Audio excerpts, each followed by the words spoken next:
Yeah, so I think in the hotel world, there is, and restaurant world, the margins are very, very tight. Mm-hmm. Hospitals have more resource, and the expectation is different in terms of the speed.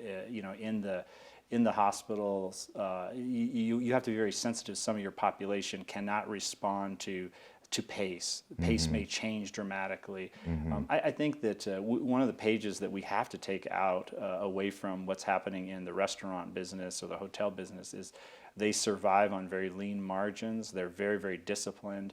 But they also, the experience of being in a hotel or a restaurant is very different than watching a loved one passing from this life. Those are Right. very different moments, very different Right. pace, and you have to be able to adjust that from a child coming into the world Mm-hmm. to a patient who's in a hurry to get back to work after they do surgery to someone who is terminally ill. And every single encounter that you have to be sensitive to the fact that the patient and their family has a whole host of things going on inside them that you don't know. And so Right. you have to approach that in a much more curious way and a much less mechanical way than you can maybe get away with in the pace of the modern kind of Western world when it comes Mm-hmm. to hotels and restaurants. Not to take anything away from the complexity of those environments, No. especially, again, I want to give them their due around the incredibly narrow margins that Mm-hmm. those industries survive off of.